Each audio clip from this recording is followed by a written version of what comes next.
Hello again. You know who this is, and I know who you are. So let's get started.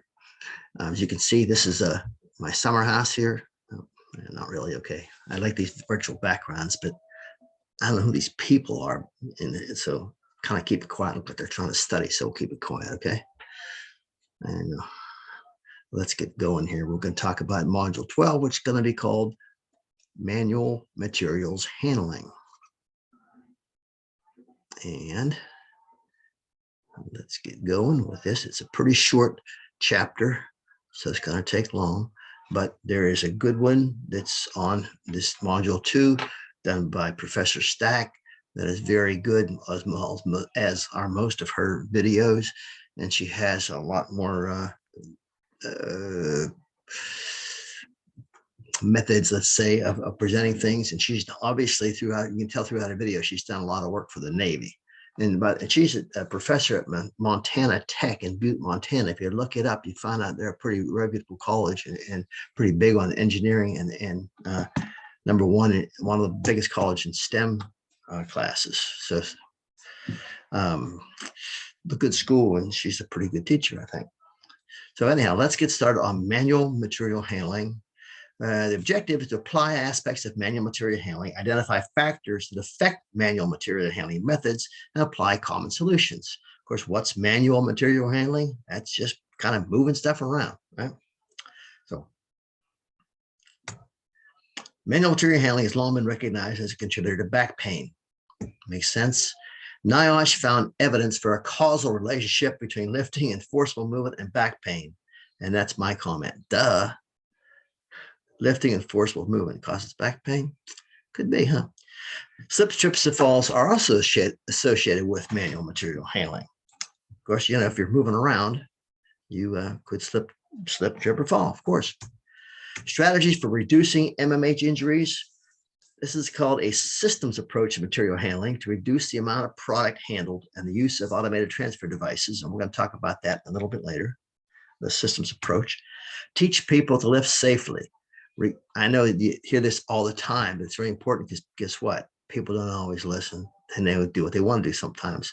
So teach them to lift safety, require two-person lift for heavier objects. And another thing about two-person lifts that's interesting is when you have two people lifting, that's why they have lifting teams sometimes, because they should be somewhat equal in height and capabilities. If you have one really big, strong person and one smaller, weaker person, they're probably not going to be a good team for lifting.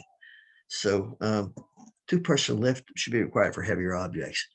And selecting people for specific tasks according to their strength and endurance. We've kind of talked about this fit for duty type of thing. Fit for duty tests are okay. You can have fit for duty tests be done on specific jobs in your organization. It doesn't have to be done for everybody, but especially if you have a job that has some ergonomic issues or has had, get with your industrial clinic or your doctor or something like that. You can find somebody that can do this, and you can do that, and you can probably head these things off at the pass. Especially if you have a particular job that's requiring, let's say, lifting 45 pounds all day long and carrying it, something like that. You want to make sure the people you put in that job can handle it. Developing the worker's strength and endurance capability through industrial fitness and total health programs.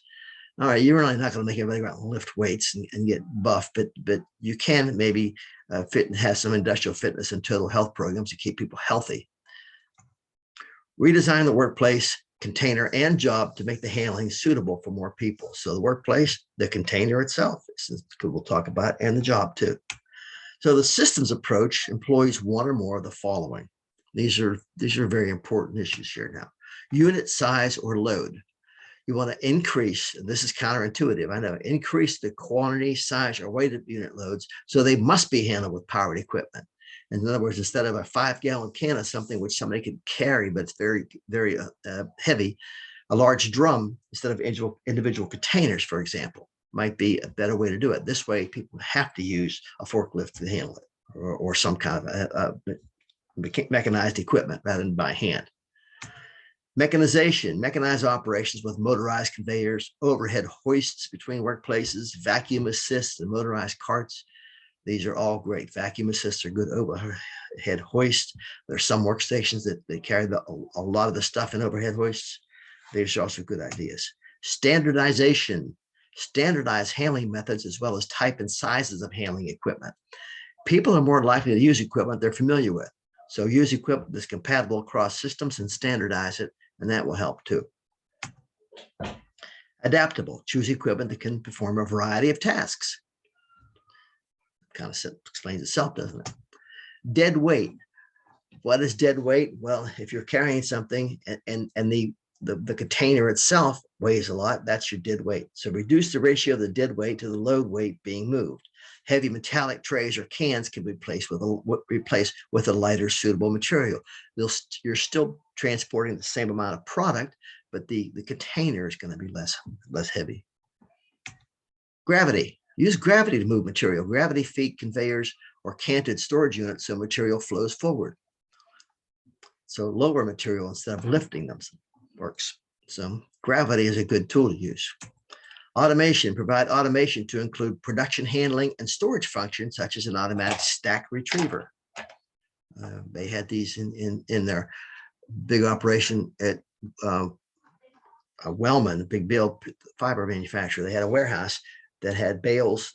Each bale had a location in the warehouse, an automatic stacker. When they wanted to pull a shipment, they went to the computer and told to pull this kind of prod bale, and it went down and automatically pulled all the bales for the shipment.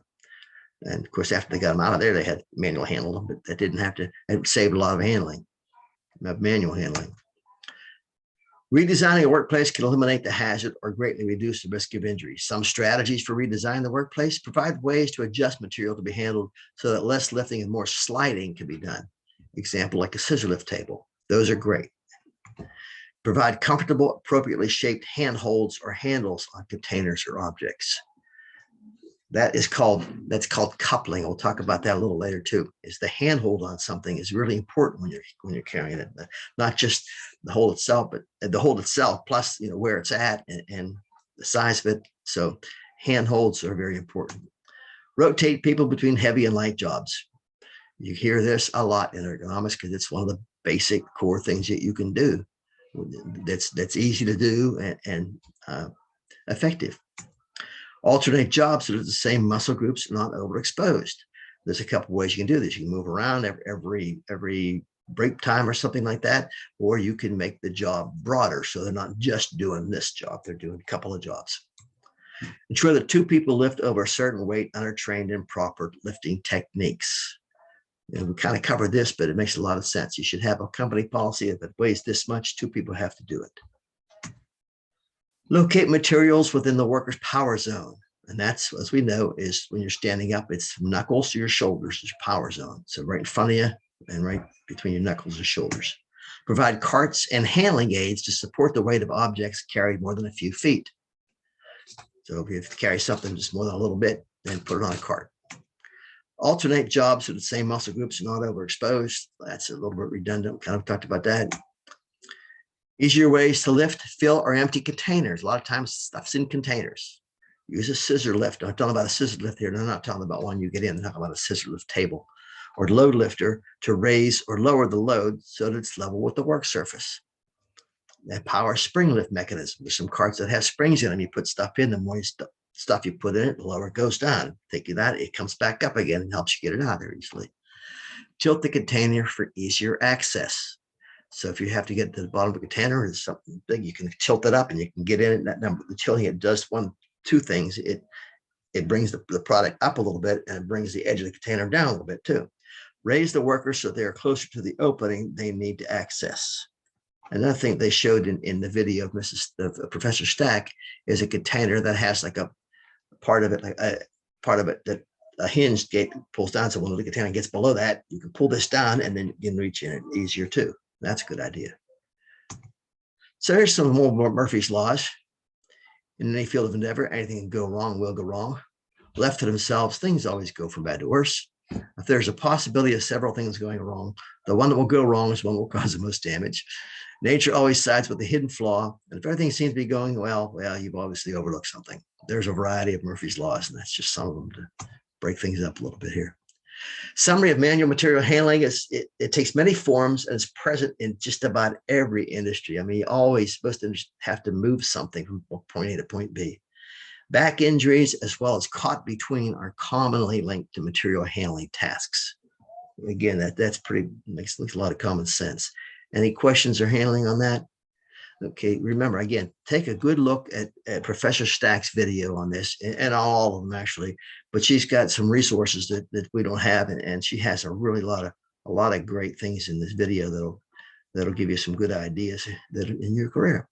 So that's it for manual materials handling.